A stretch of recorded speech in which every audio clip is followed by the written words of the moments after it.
नमस्कार, आप देख रहे हैं न्यूज 18 इंडिया। मैं हूं आपके साथ सपना शुक्ला। मानसून अब रफ्तार पकड़ चुका है। कई दिनों से भीषण गर्मी और लू की मार झेल रहे उत्तर भारत को अब मानसून की पहली बड़ी दस्तक मिलने वाली है। मौसम विभाग ने अगले 72 घंटे को लेकर बेहद संवेदनशील बताया। बंगाल की खाड़ी से उठ रही नमी, पश्चिमी विक्षोभ और साइक्लोनिक सर्कुलेशन ने मिलकर ऐसा सिस्टम तैयार कर दिया है जो देश के 17 राज्यों में भारी बारिश, तेज आंधी, वज्रपात का कारण बन सकता है।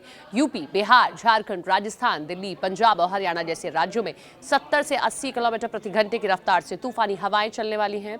ये आशंका जाहिर की गई है और मौसम विभाग का कहना है कि ये सिर्फ सामान्य बारिश नहीं होगी, बल्कि कई इलाकों में पेड़ गिरने, बिजली व्यवस्था ठप होने और फसलों को भारी नुकसान जैसी स्थिति बन सकती है।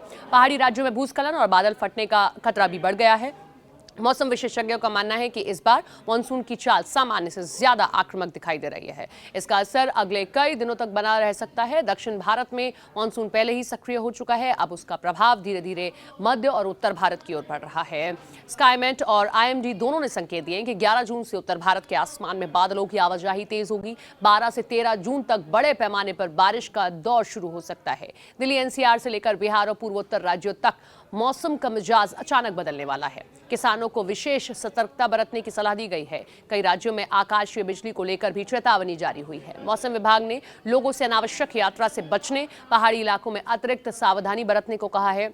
और आने वाले 3 दिनों के लिए देश के मौसम की दिशा और दशा दोनों बदल सकती है। देश भर में मौसम का ये बदलाव अचानक नहीं आया है। उत्तर पश्चिम उत्तर प्रदेश के ऊपरी हवा का साइक्लोनिक सर्कुलेशन बना हुआ है। पूर्वी बिहार से लेकर पश्चिम बंगाल के गंगा वाले इलाकों तक कम दबाव का क्षेत्र सक्रिय है और यही वजह है कि पूर्वी और उत्तरी भारत में नमी तेजी से बढ़ रही है। इसका सीधा असर तापमान पर भी दिखाई देगा। कई राज्यों में जहां पारा 44 डिग्री तक पहुंच गया है, वहां अब तापमान में 4 से 6 डिग्री तक गिरावट आ सकती है। और मौसम विभाग ने साफ किया है कि सिस्टम सिर्फ बारिश तक सीमित नहीं रहेगा। कई जगहों पर तेज धूल भरी आंधी, बिजली गिरने, ओलावृष्टि की भी आशंका है। खासतौर पर ग्रामीण इलाकों और खुले मैदानों में लोगों को सतर्क रहने की सलाह दी गई है। मछुआरों को समुद्र में नहीं जाने को कहा गया है। प्रशासन को भी अलर्ट मोड पर रहने के लिए कहा गया ताकि किसी भी आपात स्थिति से तुरंत निपटा जा सके।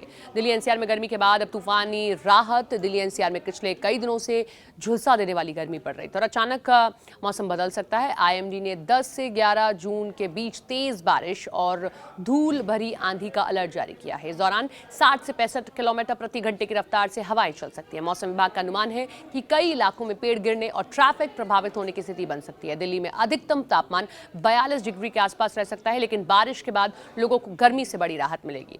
यूपी में आंधी बारिश का बड़ा हमला होगा और उत्तर प्रदेश में मौसम सबसे ज्यादा उग्र रूप लेता हुआ आपको आने वाले दिनों में दिखाई देगा। और खासतौर पर पश्चिमी उत्तर प्रदेश में मेरठ, गाजियाबाद, आगरा, कानपुर, वाराणसी, गोरखपुर, प्रयागराज समेत कई जिले जहां पर भारी बारिश और तेज तूफान का अलर्ट जारी किया गया है। मौसम विभाग ने 70 से 75 किलोमीटर प्रति घंटे की रफ्तार से हवाएं चलने की चेतावनी दी है। किसानों को खेतों में सावधानी बरतने को कहा गया है क्योंकि तेज हवाएं गेहूं और सब्जियों की फसल को नुकसान पहुंचा सकती हैं। लखनऊ में तापमान 39 डिग्री तक रह सकता है, लेकिन बारिश के बाद मौसम सुहाना हो जाएगा। इधर बिहार में वज्रपात और तेज हवाओं का खतरा है। बिहार में मानसून की गतिविधियां बेहद खतरनाक रूप ले सकती हैं। पटना, गया, मुजफ्फरपुर, पूर्णिया, किशनगंज, भागलपुर समेत कई जिले जहां भारी बारिश के साथ 80 किलोमीटर प्रति घंटे की तेज हवाओं की चेतावनी जारी की गई है। मौसम विभाग ने खासतौर पर वज्रपात को लेकर अलर्ट जारी किया और ग्रामीण इलाकों में लोगों को खुले मैदान में और पेड़ों के नीचे खड़े होने से बचने की सलाह दी गई है। तो कई जिलों में निचले इलाकों में जल भराव की भी आशंका है, यानी कि आने वाले दिनों में मौसम सुहावना हो सकता है, लेकिन सतर्क रहने की भी जरूरत है कि जिस तरीके से आंधी